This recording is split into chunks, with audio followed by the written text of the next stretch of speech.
Imagine this. You're driving home after a long day.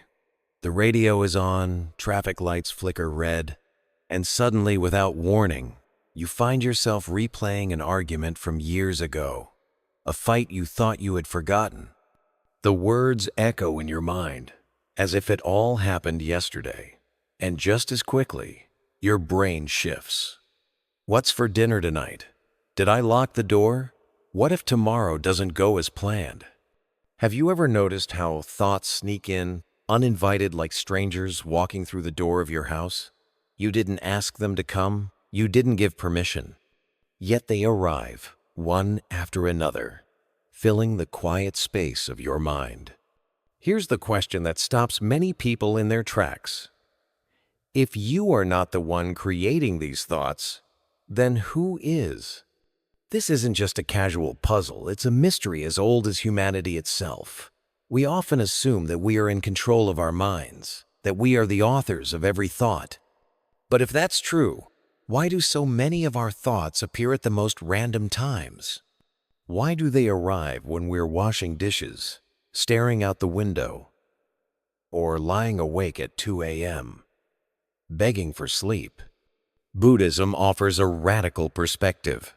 It tells us that thoughts are not proof of a permanent self. They're not yours in the way you think they are. Instead, they arise because of conditions, memories, emotions, sensations, past experiences, all linking together like dominoes falling one after another. One small trigger, and suddenly a whole story is running through your head. Think about it. Maybe a scent of coffee brings back your grandmother's kitchen, which sparks warmth, which then leads you to remember her illness, which spirals into fear about your own health. All of that from one tiny smell. Did you choose that thought sequence? Or did it simply unfold on its own? What if the voice in your head, the one that's constantly planning, judging, worrying, wasn't you at all? What if it was just a stream, always flowing, with no solid thinker behind it? This is the paradox. We've been taught to believe, I think, therefore I am. But Buddhism asks us to look closer. Are you thinking your thoughts? Or are thoughts simply happening through you? Stay with me, because in the next part of this journey, we're going to peel back the curtain. We'll look directly at the hidden mechanics of the mind and discover why the self you think is steering the wheel might just be another illusion. And once you see this, it changes everything. Part 1. Thinking is like a river that never stops flowing. Let me tell you about Sarah. She's a 8-year-old nurse living in Seattle. Every morning, before her shift starts, she sits in her car with her coffee and just breathes. But her mind doesn't let her stay still.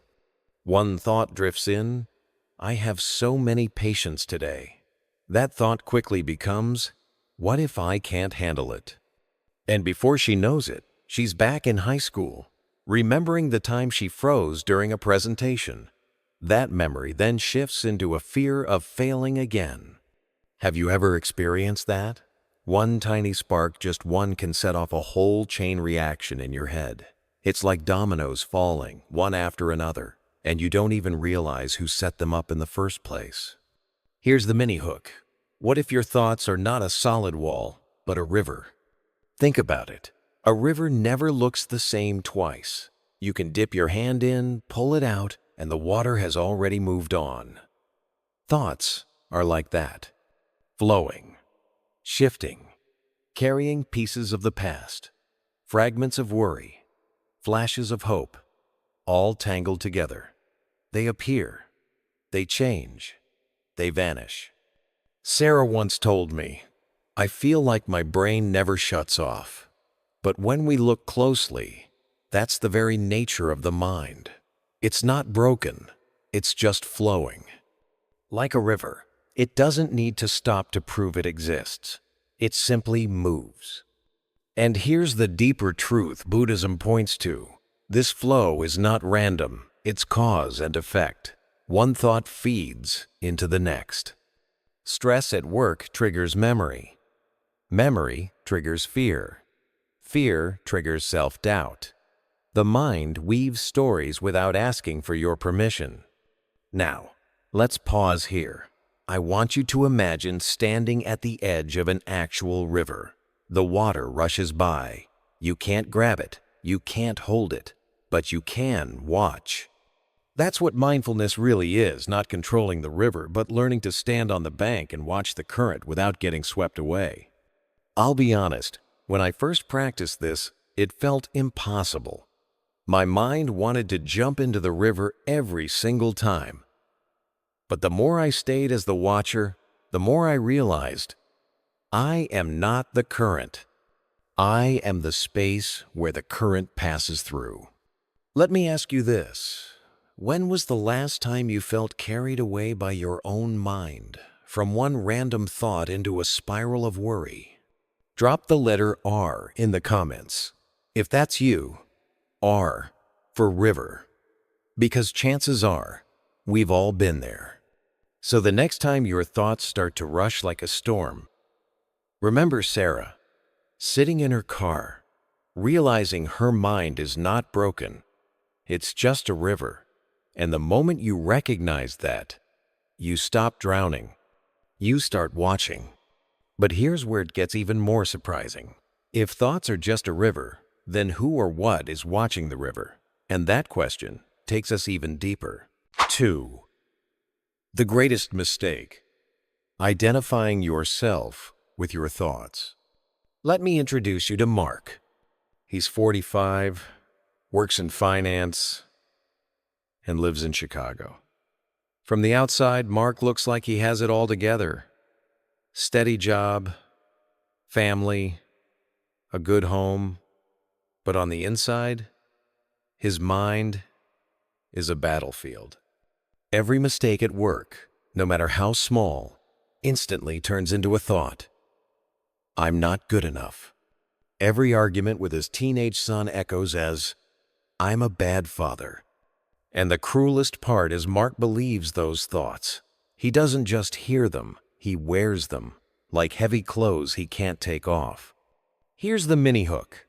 What if the biggest mistake we make isn't the thought itself, but believing we are the thought? Think about it. Somewhere deep down, most of us carry this picture.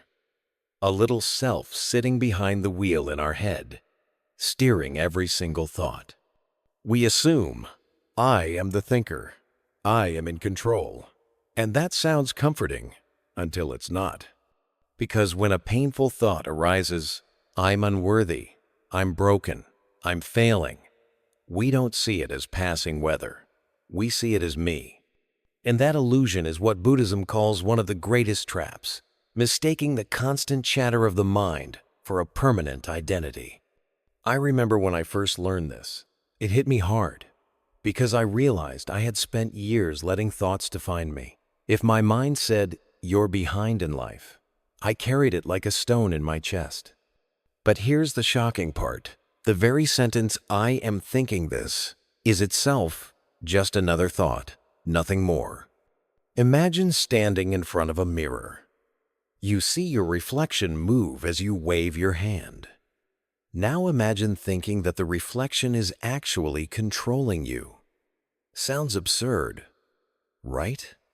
But that's exactly how most of us live, believing the echo is the source, believing the thought is the self.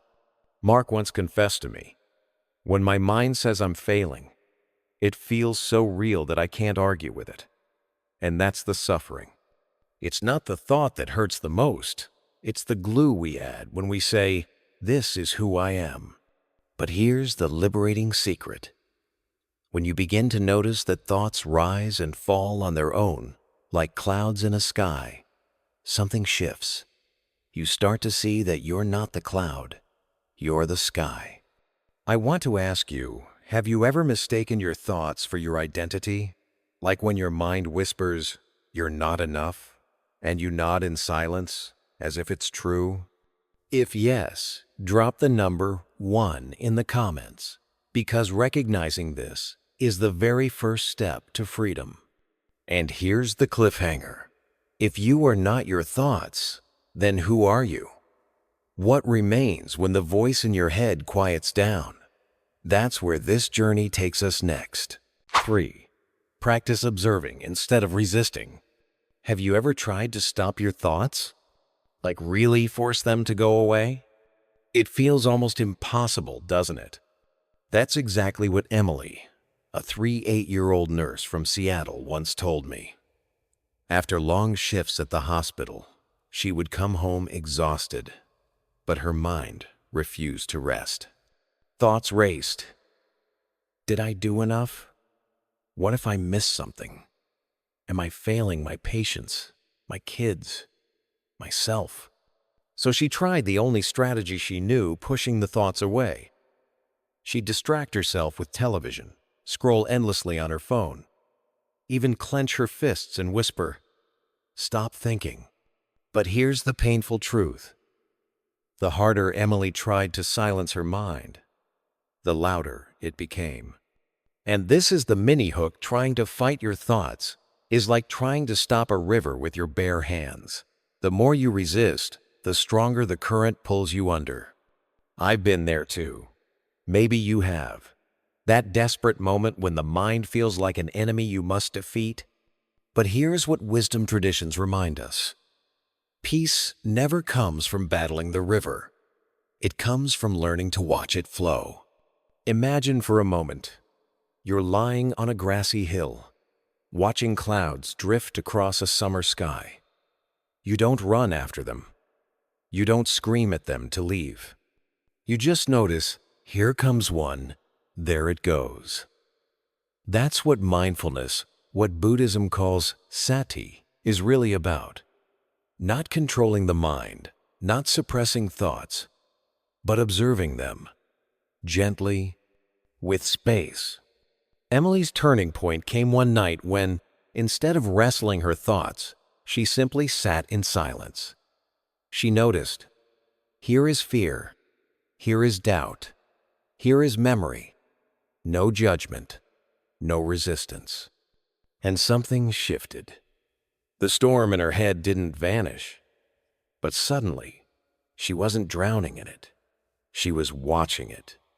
That's the power of mindful awareness. It creates a gap between you and your thoughts.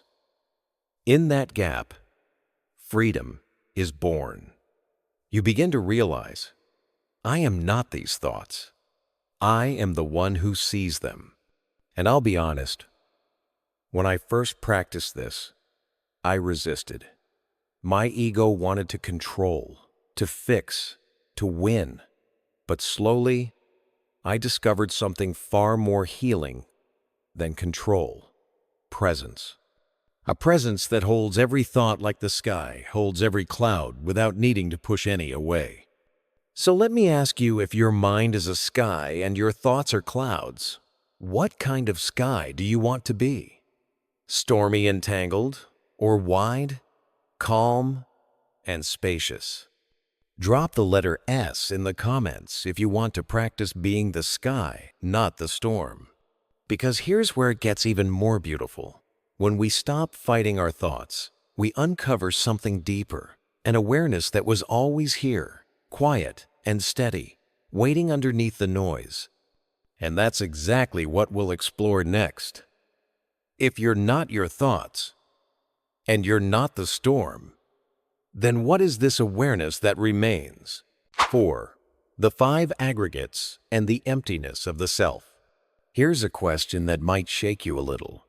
What if the I you've been defending your whole life was never really there? That thought alone made David, a 5-year-old teacher from Boston, pause. He'd always believed, like most of us, that behind his body, his memories, his feelings, there was a solid me. Something permanent, something unchanging. But one evening, after reading a teaching of the Buddha, David began to see things differently. The teaching spoke of the 5 aggregates: form, feeling, perception, mental formations, and consciousness. Together, they create what we call a self. Yet none of them Not a single one is truly I. Think about it. The body ages, sensations shift, memories fade, thoughts rise and vanish like sparks in the night. Even consciousness itself flickers awake, asleep, dreaming, aware, unaware. If each part keeps changing, how could any of them be a permanent self? David wrestled with this. His mind argued, but I feel like someone is here, someone thinking these thoughts. And that's where the ancient story of Kamika, a Buddhist monk, became so powerful. Kamika admitted even he couldn't find a permanent I in any of the aggregates. What he discovered was radical. Even the sense of I am the thinker was just another thought, just another passing phenomenon. This was a turning point, because once you see the I as just a bundle of processes, not an eternal core, something loosens. The grip of fear, of pride, of shame begins to soften. You realize, I am not this body. I am not this pain. I am not this thought. When David let this truth sink in, he described it like staring into a mirror and realizing the reflection was never solid, it was always light, always movement. He felt lighter, freer, as if a heavy mask he'd worn for years had quietly slipped off. And maybe this sounds unsettling. If there's no I, then what are we? A void? A blank? But here's the beauty. Emptiness doesn't mean nothingness. Emptiness means freedom. Freedom from clinging. Freedom from the exhausting need to defend an identity that was never fixed in the first place. So let me ask you, what part of yourself do you hold on to the tightest? Your role? Your past? Your thoughts? Comment the number 5 if you're curious to explore these 5 aggregates in your own life. Because here's where things get profound. If the I is empty, yet awareness still shines, what does that make us? Not a fragile self, but something far wider, far deeper than we've ever imagined. And that's exactly where we're heading next. 5. The deeper truth. Recognizing the power of awareness. Here's something that might change the way you see yourself forever. What if beneath all your thoughts, all your emotions, there was something far more steady, something that never comes and never goes? Linda, a 52-year-old nurse from Seattle, discovered this truth in one of the most ordinary moments of her life. She had just finished a long night shift, exhausted, her mind racing with worries about her family, her patients, her own health. She sat in her car before driving home, and for the first time, she simply stopped. No radio, no phone, just stillness. At first, her thoughts swirled like crashing waves. What if I made a mistake tonight? What if tomorrow is even harder? The more she tried to silence them, the louder they seemed to get. And then, something shifted. She noticed the silence underneath. A quiet awareness that was always there, even while her mind was busy. It was like seeing the sky after a storm, vast, untouched, unbroken. The clouds were her thoughts, the sky was her awareness, and for a moment, Linda realized, I am not these thoughts. I am the one who sees them. This realization changed everything, because the truth is, beneath every worry, beneath every fear, there is a spacious stillness. The Buddha called it pure awareness, not an idea, not a belief, but a direct experience of the mind resting in its natural state. And maybe you felt this too.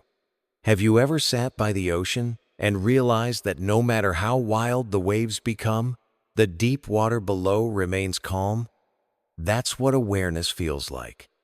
Thoughts rise and fall, but awareness itself, like the ocean's depth, remains undisturbed. When Linda touched this, She described it as the most healing moment of her life. Not because her problems disappeared, but because she stopped being trapped in them. She could see her thoughts as passing weather, not as her identity. And in that space, peace appeared. So let me ask you, when was the last time you felt the sky inside you? The kind of vastness that no storm can shake? If this resonates, drop the number 7 in the comments. Maybe that's your reminder to take just 7 breaths today, noticing the silence beneath the noise. Because here's the deeper truth. The power of awareness isn't something we have to create. It's already here, always. The only question is, are we willing to notice it? And in the next part, we'll explore what happens when that awareness doesn't just bring peace, but unlocks a sense of freedom you may have never imagined. 6. Wisdom applied in daily life. Here's something we don't often talk about. Thoughts are not the enemy. The Buddha never asked us to destroy our thinking. Instead, he showed us how to use it wisely, like a tool, not a prison. Michael, a 4-year-old carpenter from Denver, learned this lesson the hard way. For years, his mind was like a crowded workshop filled with noise, unfinished projects, and constant self-criticism. He tried meditation, but each time, the stream of thoughts pulled him back. I must be failing, he thought. I can't stop my mind. But here's the shift. One day, during a mindfulness retreat, he heard the story of the raft. Imagine needing to cross a river. You build a raft. You use it. You reach the other side. But once you're safely on the shore, would you carry that heavy raft on your back for the rest of your journey? Of course not. And yet, that's what we often do with our thoughts. Michael realized his mind wasn't broken. It was just cluttered with rafts he no longer needed. Some thoughts were useful, like planning his work or keeping his family safe. Others, old regrets, harsh self-judgments, were just burdens. The practice wasn't about fighting thoughts. It was about knowing when to hold on and when to let go. And I'll be honest with you, this teaching changed my own perspective too. Because isn't it true? Sometimes we cling to an idea or belief long after it has served its purpose. Like carrying winter coats through the middle of summer, just because we once needed them. Here's the beauty. Mindfulness gives us the space to pause, to ask, is this thought helping me cross the river? Or am I dragging a raft I no longer need? Think about your own life right now. Is there a belief or story you've been carrying for years, even though it only weighs you down? What would it feel like to finally set it down? If this speaks to you, drop the letter R in the comments. R for raft. Maybe that's your reminder today. Use your thoughts to move forward, but don't carry what no longer serves you. Because true wisdom isn't about emptying the mind. It's about walking lightly, free from unnecessary burdens. And the moment we see this clearly, life itself begins to feel like crossing into a new shore. In the next part, we'll explore what waits on that other side, the kind of freedom that doesn't just ease the mind, but transforms the way we live each day. 7. Modernity and science affirm this. It's fascinating when ancient wisdom meets modern science. For thousands of years, the Buddha spoke about the power of mindfulness. And today, neuroscientists are proving he was right. Emily, a 6-year-old nurse from Seattle, used to feel like her mind was on fire. Long shifts at the hospital left her exhausted. Her thoughts raced at night, replaying every mistake, every what if. Sleep was rare. Peace was impossible. Out of desperation, she signed up for an 8-week mindfulness program. Here's the surprising part. Not only did Emily feel calmer, but doctors later showed her brain scans that revealed something extraordinary.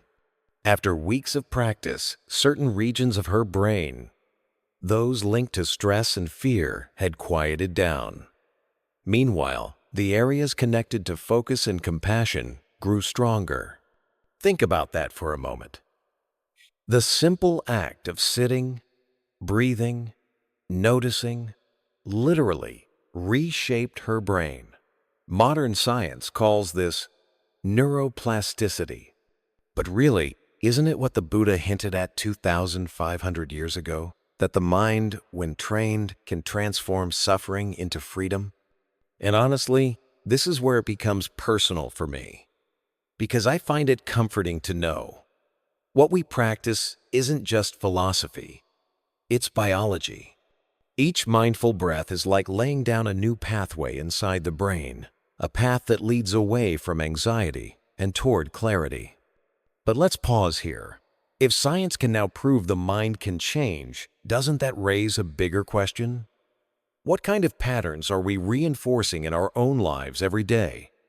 Are we strengthening worry, or are we strengthening peace? This is where I'd love to hear from you. If you believe science and spirituality can walk hand in hand, drop the number 7 in the comments. Maybe that's your reminder today. 7. For the 7 days in a week, each one an opportunity to choose presence over stress. Because Emily's story isn't unique. Study after study shows the same result. Mindfulness reduces blood pressure, boosts concentration, even increases emotional resilience. It's as if every breath of awareness plants a seed not just in the heart, but in the very structure of the brain. And here's the beauty. You don't have to be a monk in the Himalayas to experience it. You can be in a hospital break room, in your car, between errands, or in your own living room. The science is clear. The wisdom is ancient, and both point to the same truth. Peace is possible, right here, right now. In the next part, we'll step even deeper, not just into the science, but into the lived experience of freedom. Because knowledge is powerful, but wisdom in action is what truly transforms us. 8. Small practices for daily life. Sometimes we imagine transformation has to be grand. A 10-day retreat in the mountains, hours of silence, a life completely free of distractions. But the truth? Change often begins with something much smaller. Michael, a 42-year-old father from Texas, used to set these impossible goals for himself. Tomorrow, I'll meditate for an hour. Next week, I'll completely stop worrying. And of course, when he couldn't keep up, he felt like a failure. Sound familiar? Then, one day, someone told him, just notice a single breath. So he tried. 1 inhale, 1 exhale. That was it. And in that tiny moment, something shifted. For the first time, he realized peace wasn't hiding in the future. It was right there in the space of a single breath. That's the beauty of mindfulness. You don't need to climb a mountain. You don't need to wait until life is perfect.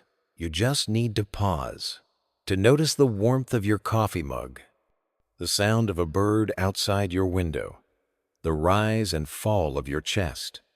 And here's where the tension comes in. Our minds will resist. They'll scream, "This is too small. This can't possibly change anything." But what if the opposite is true? What if these micro moments, repeated daily, are what slowly rewire the brain and soften the heart? Personally, I found that the smallest practices are often the ones that stay. For me, it's placing my hand over my chest each morning and taking 3 conscious breaths. That's all. But it reminds me I'm alive. I'm here, and that's enough.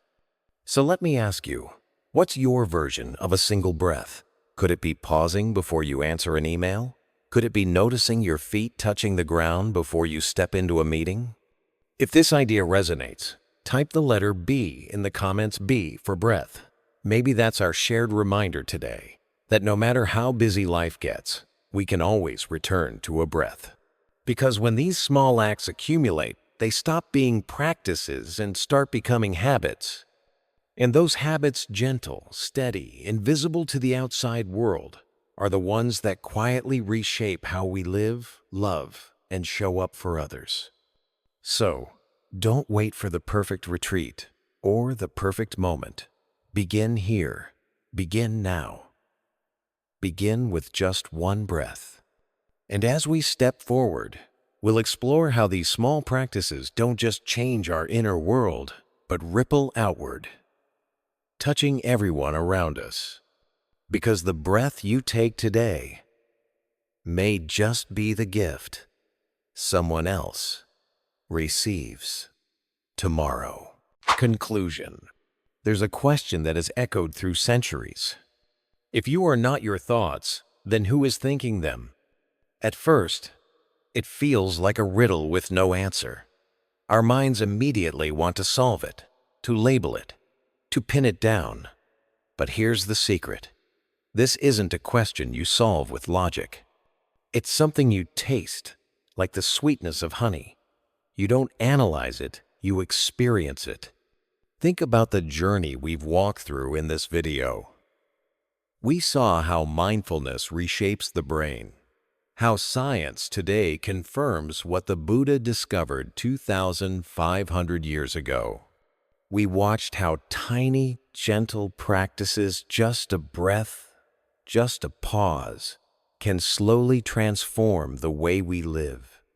And we noticed how often our struggles come not from the world outside, but from the stories we keep repeating inside. All of that leads us back here, to this moment, to this question. When you begin to see that you are not the storm of thoughts, but the clear sky behind them, something softens. The heavy burden of me, my worries, my failures, begins to fall away. Suddenly, there is space. Space to breathe, space to listen, space to simply be. I remember a woman named Sarah who once told me, "For years I thought my mind was broken. Then I realized it was never broken. I just kept identifying with the noise."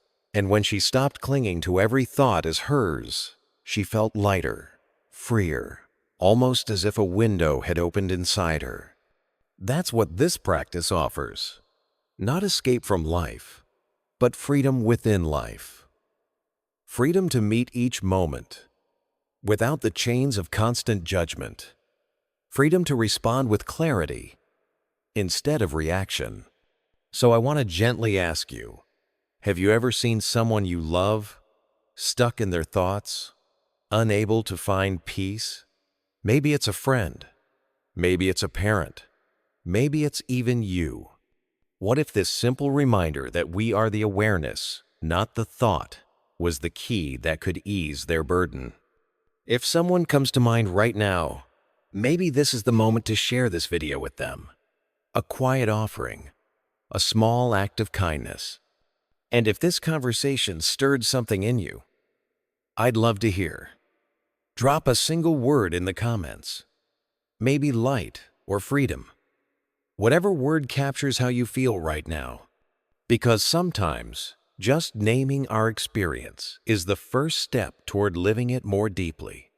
As we close, remember, you don't have to solve the question with your mind. You only have to rest in the knowing that behind every thought, behind every emotion, there is a presence that is unshaken, timeless, and free. And maybe, just maybe, that presence is who you truly are.